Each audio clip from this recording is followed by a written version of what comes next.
If you've been through a heartbreak or rejection or abandonment, you're probably struggling with a lot of feelings. And it can be really hard to sort through them and figure out how to make your way to the other side so you can be happy again.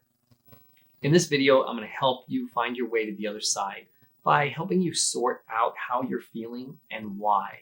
And more importantly, figuring out which feelings are holding you back from healing and which ones are going to help you move through to a place of happiness.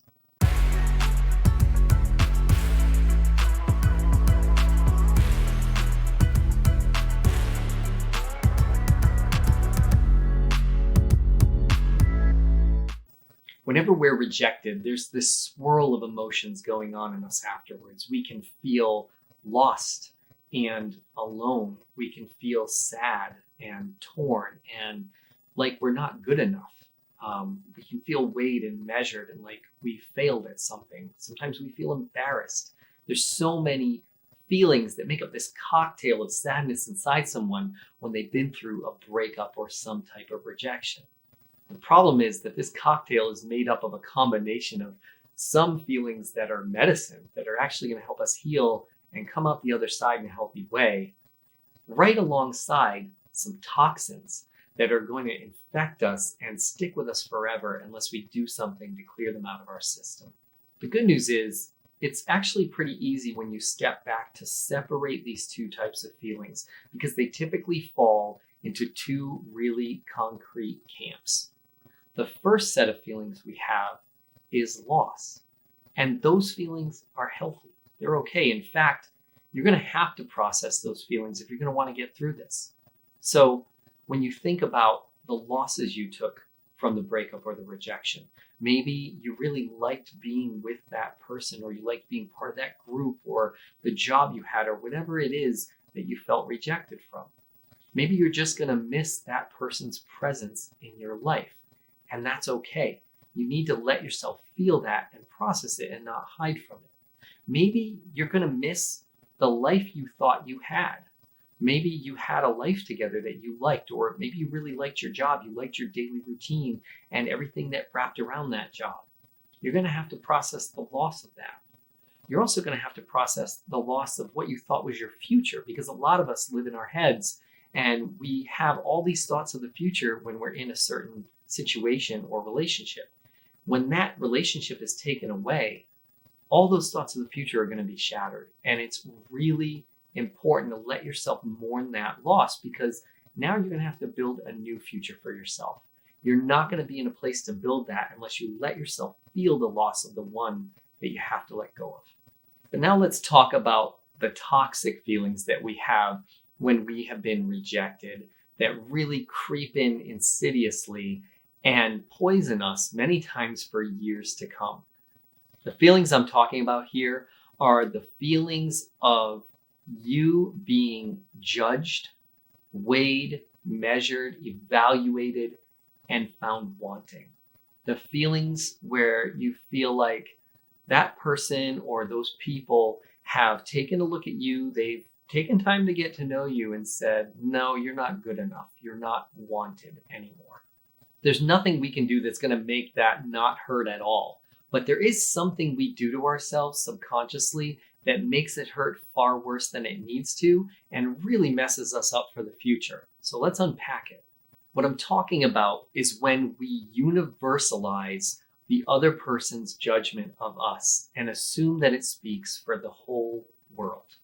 You'll hear this from people when they've been rejected. I can't tell you how many times I've been coaching people and I've heard them say things like, I don't know if I'll ever be good enough for anyone, or maybe nobody's ever going to want me. I want you to think about people who are out there who struggle in new relationships. Do they struggle because they're still sad because they miss someone else? Sometimes. But more often than not, they struggle because they carry all this baggage with them where they feel like something's wrong with them and you're going to figure it out and then you're not going to like them anymore. What you need to do is you need to bring that to your conscious attention and get really clear on what's actually happening here. What's actually happening here is one person decided that you are not the right person for them anymore. Maybe it was in a romantic relationship, or maybe it was your boss, or it could be any kind of loss or rejection. But One person has an opinion and they've decided you're not the person they need in their life or in their workplace any longer. What we do to ourselves, though, is we then turn around and start to feel like they speak for everyone. Maybe there's something wrong with me. Maybe there's something inadequate about me as an individual, and nobody's going to want me. Nobody's going to like me. Nobody's going to think I'm a good employee. But the truth is so much different than that. There are 8 billion people in this world. 8 billion. That means if I got 1 million people together outside, we could do that 8,000 times. That's an endless sea of people. And in that 8 billion people, there are going to be people that judge you and they're not going to want you either. And that's okay. There are also going to be people that could take you or leave you. But in that 8 billion, there are going to be people that like you. There are going to be people that don't just like you, they think you're great. There are going to be people that think you're like one of the greatest people they've ever met. There are going to be people who are going to love you. In a world with 8 billion people, all of those people I just mentioned really exist. They're out there. Life is not about forcing one person to accept you or like you for who you are. It's about finding your people. When you catch yourself universalizing this feeling of rejection you have, I want you to bring it to your conscious attention. I want you to notice it, and I want you to call it out. And I want you to say out loud the things you're thinking. Maybe I'm not going to be good enough for anyone. And then I want you to challenge it. And one great way to challenge it is simply this. I want you to imagine traveling the world and meeting tons of those people out there. Hundreds of people, thousands of people, tens of thousands of people. In all those people you meet, I want you to picture some of them not being very impressed by you. Some of them just being like, whatever. Okay, I could take that person or leave them. But I want you to picture hitting it off with some of those people.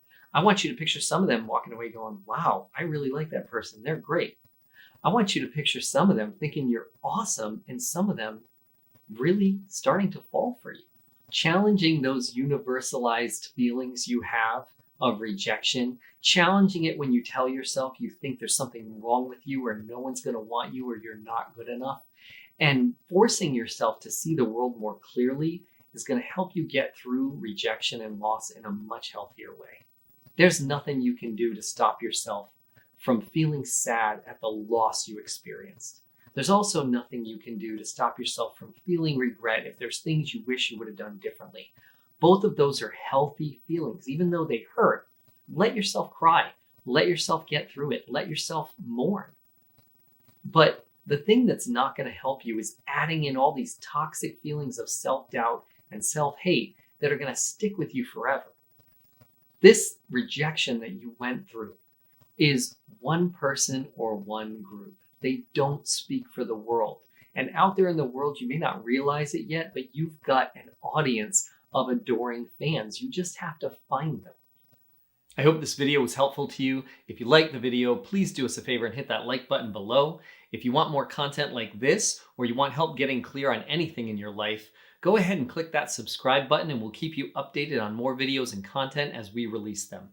Take care of yourself out there. And as always, be well. Clear-ity. Get clear on everything.